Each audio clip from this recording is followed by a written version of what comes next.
Come in sir. હા please come. નમસ્તે sir. નમસ્તે. Thank you sir. ગવાઈ ગયેલા છે આ તો હે ને. જી સર. જી સર. સર મેં વર્ષ 2017માં LD college of engineering Ahmedabad course શું છે ખાતેથી. તમારો? જી sir YWF. Y WF. F. જી સર. હા એલડી એન્જિનિયરિંગમાંથી ભણ્યા છો? જી સર, પ્લાસ્ટિક એન્જિનિયરિંગ મેં કર્યું છે વર્ષ 2017માં. પછી ત્યારબાદ સર હું સ્પીપામાં યુપીએસસીની બેચમાં સિલેક્ટ થયો અને તૈયારી યુપીએસસીની કરતો. એ દરમિયાન 2019માં મેં DYSOની એક્ઝામ પાસ કરી છે અને ફેબ્રુઆરી 2020થી ડિસેમ્બર 24 સુધી મેં DYSO હેલ્થ ડિપાર્ટમેન્ટમાં જોબ કરી છે અને અત્યારે 1 જાન્યુઆરી 2025થી ADR તરીકે ટ્રેનિંગમાં છું. એટલે એમાં ક્લાસ 2 થઈ ગયા. જી સર. ડીવાયએસઓમાં કઈ તમે કીધું કઈ શાખામાં હતા? સર હેલ્થ ડિપાર્ટમેન્ટમાં હેલ્થમાં. કોઓર્ડિનેશન બ્રાન્ચમાં સર. કોઓર્ડિનેશન. ક્યાં છો એડીઆરમાં અત્યારે? જી સર, અત્યારે અમારી હેડ ઓફિસ જૂના સચિવાલય ટ્રેનિંગમાં છે. ત્યાં ટ્રેનિંગ 10 નંબરના બ્લોક. જી સર. એટલે હજુ સવા મહિનો જ થયો છે ને? જી સર. એ કેટલા મહિનાની ટ્રેનિંગ હોય?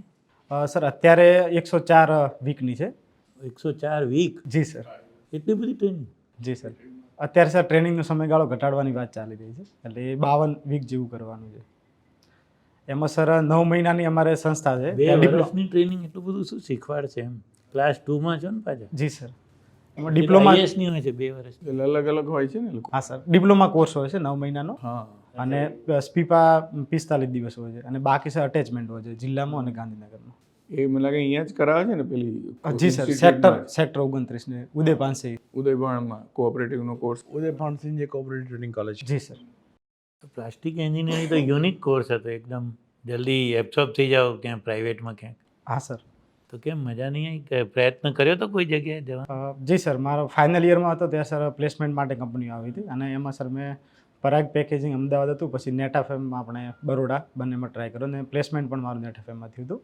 પણ સર છેલ્લા વર્ષમાં અમે જે કંપનીમાં મુલાકાત લીધી, અમારે કંપનીની મુલાકાત લેવાની હતી, તો એ દરમિયાન સર ત્યાંનો જે એટમોસ્ફિયર અને એ જોયું એ પ્રમાણે મને લાગ્યું કે મારે આગળ કરિયર જે પરસ્યુ કરવાનું હતું એ સેટ થાય એવું હતું નહીં. એટલે પછી સર મેં બીજા પણ ઓપ્શન વિચાર્યા. એમાં ગવર્મેન્ટ સર્વિસ સર મને થોડું વધારે વ્યાજબી લાગ્યું. યુપીએસસી કેટલી વખત આપી? સર 2 એટેમ્પ આપે છે મેં. કયો ઓપ્શનલ રાખ્યો? Gujarati literature sir. પછી એમાં કંઈક પ્રગતિ થઈ? સર 2 વખત પ્રિલિમ આવ્યા પણ પ્રિલિમ હજી ક્લિયર નથી થઈ અને પછી સર હું જીપીએસસી તરફ પણ થોડો વળ્યું કારણ એમાં ટ્રાયલ તો હજુ બાકી હશે? જી સર, 4 ટ્રાય મારા બાકી. તો ડીવાયએસઓમાં હેલ્થમાં તમે લગભગ 4 વર્ષ કે 4.5 વર્ષ તો કરી. 4.5 વર્ષ. જી સર. તો કેવું લાગ્યું આમ? હેલ્થમાં પ્રશ્ન છે કઈ? હા સર. કોઓર્ડિનેશન તો પાછું વધારે અઘરું ને? જી સર. કારણ કે સૌથી મોટો પ્રોબ્લેમ હેલ્થનો કોઓર્ડિનેશનનો જ છે. કોઓર્ડિનેશન. જી સર. તો તમારે ડીવાયએસઓ તરીકે શું કરવાનું આવતું હતું એમાં? સર ડીવાયએસઓ તરીકે જોઈએ તો મહત્ત્વની કામગીરીમાં અત્યારે વિધાનસભા ચાલુ છે, તો વિધાનસભાની બાબતો હોય, પછી સર પીજી પોર્ટલ છે, ગ્રીવાન્સીસ છે એના લગતું હતું, એસડીજીની કામગીરી હતી, પછી સર જે બીજા ડિપાર્ટમેન્ટ જેમ આપણે GAD છે, FD છે, CM ઓફિસ. તમે બધી ઘણી પરીક્ષા આપી, એટલે મિલેનિયમ ગોલ અને એસડીજી વચ્ચે તફાવત ખબર? સર મિલેનિયમ ગોલ 2000ની સાલથી 15 સુધીના હતા, એ 10 જ ગોલ હતા લગભગ 10, અને 2015થી 30 સુધીના આ 17 ગોલ છે એસડીજીના. બસ એટલો જ તફાવત છે સર. વ્યાપક છે, બંનેમાં ઘણો ફરક છે. જેમ કે આમાં સેક્ટર સ્પેસિફિક અને દરેક સેક્ટરને આવરી લેતા છે, જ્યારે એ થોડાક સર ઇનિશિયલી હતું એ જે તે સમય બનાવવામાં આવ્યું ત્યારે, તો એમાં બધા સેક્ટરને આવરી નહોતા લેવામાં આવ્યા. આ બંને સર મેઇન ડિફરન્સ ખબર છે. તો સહકાર ખાતામાં હમણાં કંઈક યુનિવર્સિટી બનાવવાની છે કોઈ જગ્યાએ ગુજરાતમાં? જી સર. આણંદ ખાતે આપણે આણંદ ખાતે ત્રિભુવન નેશનલ. વૈકુંઠ મહેતા નામ સાંભળ્યું છે? Sorry sir. Vaikunthbhai Mehta. Sir exact યાદ નથી, પણ જે સચિવાલયના કેડરના અધિકારી હતા કદાચ. સોરી સર, મને એક્ઝેક્ટ આઈડિયા નથી. ઇન્સ્ટિટ્યૂટમાં તમને નથી સહકારી ક્ષેત્રનો ઇતિહાસ ભણાવતા હશે? સર હજી સુધી અમારી ગઈકાલે સોમવારથી ટ્રેનિંગ ઓફિશિયલી ચાલુ થઈ. આજે મારો બીજો દિવસ છે. અચ્છા, હજી શરૂ હમણાં જ થઈ? 10 તારીખ સોમવારથી થઈ. આજે બીજો દિવસ છે.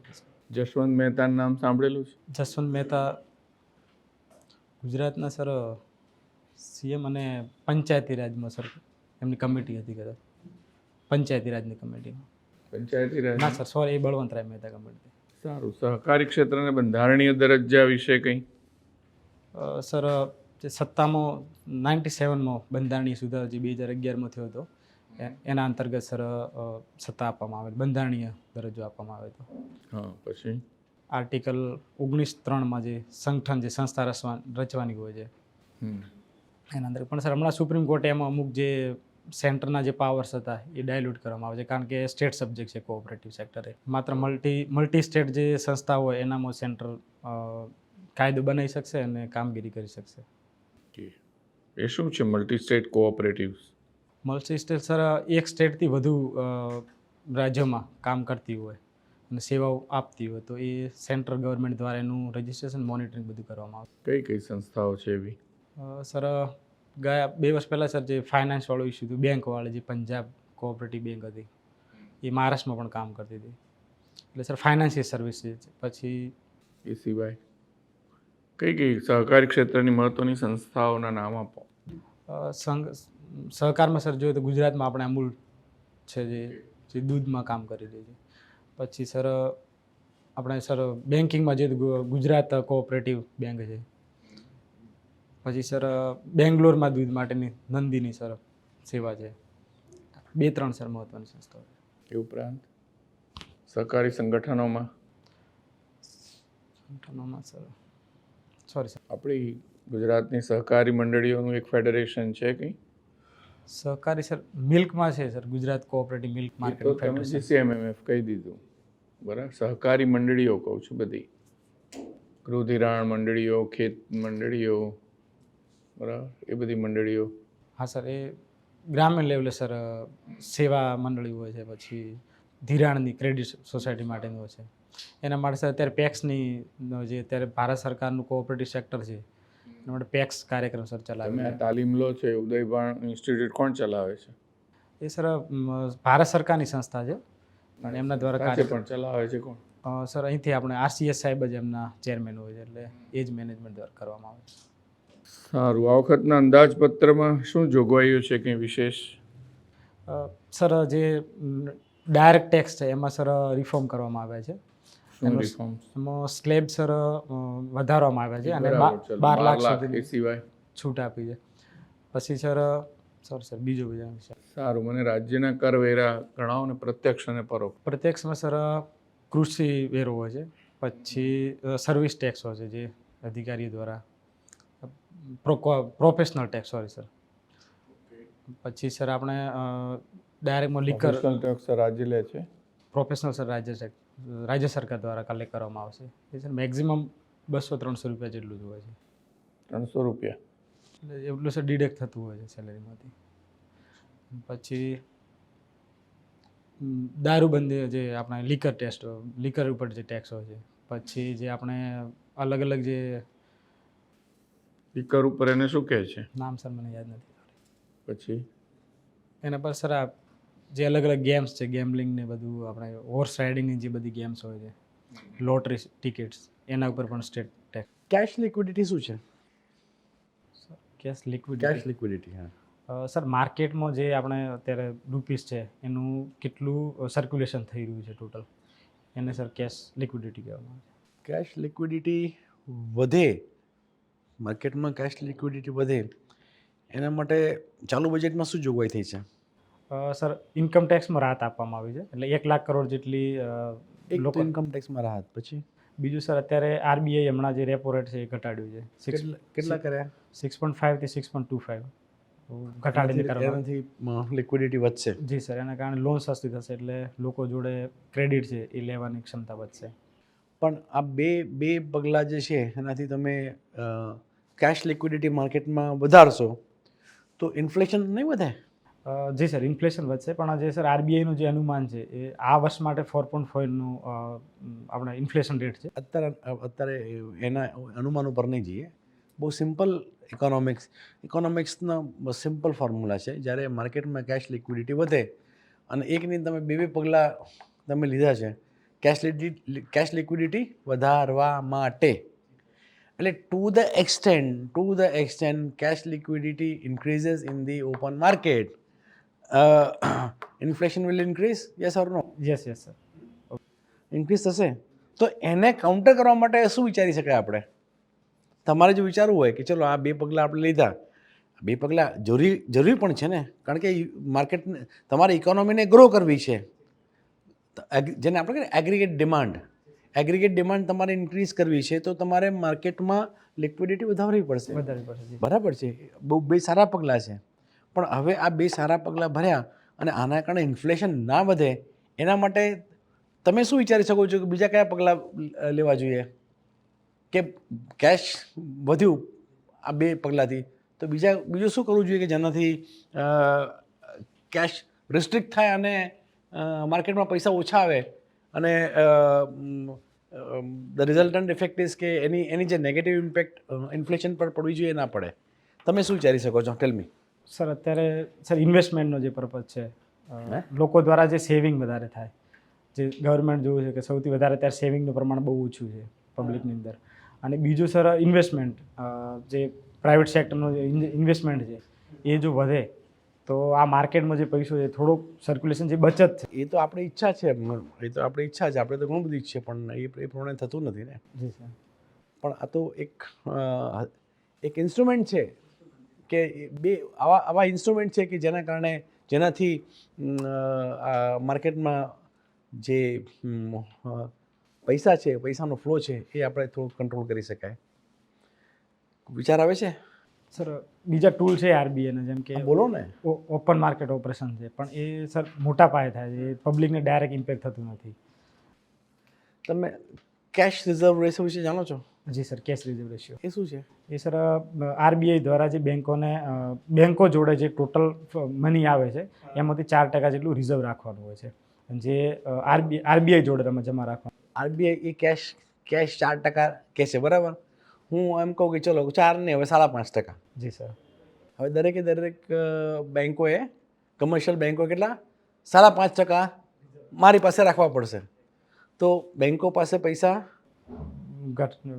સર્ક્યુલેશન લોનમાં આપવા માટે પૈસો ઓછો થશે. બેંકો પાસે જે પૈસા અવેલેબલ હતા ફેરવવા માટે એમાં કાપ પડશે કે નહીં? કાપ પડશે. જી સર. પછી એક છે SLR. એ શું છે? What is SLR? Statutory liquidity ratio. હા, એમાં એ શું છે? એ સર 18% જેટલું, 18 થી 20% છે, જેમાં બેંક પોતાની જોડે જ રાખવાનું છે, પણ એમાં એમને વ્યાજ મળે છે, જેમ કે ગોલ્ડ ફોર્મમાં રાખી શકે છે, પછી સિક્યુરિટી ફોર્મમાં રાખી શકે છે. હવે તમે કહો છો 18% છે, બરાબર? હું એમ કહું કે ચલો 18% નહીં, હવે 20% કે 19%. SLR હું વધારી દઉં તો એની ઇફેક્ટ આવશે કે નહીં? એ નહીં આવશે, એમાં સર્ક્યુલેશન માટે લોન આપવા માટે પૈસો ઘટશે. બરાબર ને? જી સર. તો બરાબર છે, આમ તો તમારી તૈયારી સારી છે, તૈયારી સારી છે. ગુડ. ચાન્સીસ ઘણા છે. સોરી, કઈ તારીખ હતી? થોડું ક્લીન રાખજો. હજી તમે બહુ આજે સર હું ટ્રેનિંગમાંથી સીધો હા, એ લાગ્યું. કઈ તારીખે છે? મારું છે 21 ફેબ્રુઆરી. તો બજેટ આવી ગયું હશે ગુજરાત? હા, ગુજરાતનું બજેટ આવ્યું. હા, થોડીક તૈયારી કરી દેજો. હા સર, બજેટવાળો સર હતો એ મને થોડું રિકોલ ના થયું હમણાં જ. અને વ્યવસાય વેરો 200 તો 300 છે એવું બધું નહીં, 200 જ છે. કારણ કે બંધારણમાં 276 આર્ટિકલ છે ને, એમાં લિમિટ રાખી છે કે 2500 થી વધારે નહીં લેવું. એને સાચવી લીધું. બાકી પહેલાં તો કંઈક ઓફિસર હા સર. પણ એમ નહીં, અને પ્રોફેશનલ સર્વિસ ટેક્સ વાળો એ State ક્યાં જીએસટી ઉઘરાવે? માં થઈ ગયું છે. હા, પ્રોફેશન છે. પ્રોફેશનલ ટેક્સ છે સર. હા, એટલે હવે તો નગરપાલિકાઓ એટલે બરાબર છે, સ્ટેટ બંનેને એમ એ આપી છે. કરે, પણ મૂળ તો સેલરાઇઝ માટે સેલરાઇઝ માટે છે સર, પ્રોફેશનલ ટેક્સ છે. એને પ્રોફેશનલ નહીં બોલવાનું, પ્રોફેશન. પ્રોફેશન. ઓકે. વ્યવસાય માટેનો વેરો છે, ધંધાદારી વેરો નથી. આ પ્રોફેશનલ બહુ ડેરોગેટરી વર્ડ. હા, એ ખરાબ શબ્દ છે, એટલે એ નહીં સર વાપરે. સર એ થોડું વધી ગયું એટલે લેમેન વાપરે, આપણે તો સરકારી અધિકારી છે, પરફેક્ટ. આપણાથી ના વપરાય. હા, ખાલી પ્રોફેશન. આમ તો એવું આખું નામ છે, લો ઓન પ્રોફેશન કોલિંગ્સ એન્ડ સ્ટોક્સ, એવી રીતે આખું લાંબુ નામ છે એનું. સર એડીઆરમાં સર મેં હમણાં જ જોઈન કર્યું, મારું ટ્રેનિંગ જ હજી પણ ચાલે છે. કોઓપરેટિવનું થોડું બધું વાંચી લેજો, કારણ કે એ વિશે તમને ઘણું બધું પૂછી શકે. હા, આ કોઓપરેટિવનું તમે વૈકુંઠ મહેતા કોઈક નામ સાંભળેલું છે, અને પછી સર મહેતા સાહેબનું સચિવાલયમાં હતા, એટલે મને એક્ઝેક્ટ નામ નહોતું ખબર, પણ એ તો થોડું બહુ જૂના બોમ્બે સ્ટેટ વખત ત્યારના એ પોતે સહકાર મંત્રી હતા અને ગુજરાતમાં કોઓપરેટિવ મૂવમેન્ટના પાયોનિયર. ભાવનગરના હતા પણ મૂળ બોમ્બેમાં. એમ વૈકુંઠ મહેતા, પછી જસવંત મહેતા ગુજરાત સ્ટેટમાં, એ જ રીતે લેટર ઓન જે ગુજરાતમાં આપણે ફાઇનાન્સ મિનિસ્ટર બન્યા હતા, એ બાબુભાઈ જસભાઈની સરકાર વખતે. એટલે આ બધા નામો છે જે ગુજરાતની કોઓપરેટિવના. કોઓપરેટિવનું સર હું હિસ્ટ્રી થોડુંક જોઈ લઈશ. પછી કોઓપરેટિવના સંગઠનો બધા જોઈ લો તમે, બરાબર. બેન્કિંગ સેક્ટરનું છે, એમ આનું ફેડરેશન છે, ગુજરાતની મંડળીઓનું ફેડરેશન છે, ઘનશ્યામ અમીન જેના ચેરમેન છે તે. તમે થોડી ઇન્ટરવ્યૂની મહેનત કરી લેજો, બરાબર? જે દિવસો બાકી છે એમાં મહેનત કરી લેજો. તમે આમાં પાસ થઈ જશો તો તમને ભવિષ્યમાં હાઈએસ્ટ નોમિનેશનના ચાન્સીસ મળશે. કોર્પોરેશનમાંથી થયેલા છે અને બહુ સારા થયેલા છે. આમાં સર અત્યારે આમાં જે એડીઆરમાં છે એમાં ડીઆરના પ્રમોશનનું થોડું સારું 5, 5.5, 6 વર્ષે આવી જાય છે પ્રમોશન. એટલે ક્લાસ 1 એ છે. આમાં સર મારે એસી જીએસટી માટે જ છે ખાલી. ક્લાસ 2 હાલે 1માં હોય તો જવાનું, નહીં તો નહીં જવાનું. 2માં ના જવાનું. સર કોન્ફિડન્સ વાઇઝ કેવું થોડું હતું કે લેક લાગ ઇટ્સ ઓકે. થોડાક હમણાં ડાયરેક્ટ આવ્યા છે ને, એટલે થોડું સર હજી સેવ બેવ થોડું એ કરવાનું બાકી કરજો. તારો લુકમાં ઘણા ફેર કરવાની જરૂર છે થોડું, બરાબર? સર અગાઉ મેં ઇન્ટરવ્યૂ છે. આપેલા ના, છે. દોરી બોરી બધી કાઢી દે. ના એ તો અગાઉ અહીંયા પણ કદાચ આવ્યા હતા ને, એપિયર કર્યું છે ને અહીંયા સર આપણે અહીંયા મોકમાં. ના સર અહીંયા તો નહીં. ફર્સ્ટ ટાઈમ થોડું ક્લીન કરીને જજો. એટલે જીપીએસસી સર મેં આપેલા છે પહેલાં 2, હા 1, 2 ના મેં 2, 3 ઇન્ટરવ્યૂ આપેલા છે total. Thank you sir. Thank you.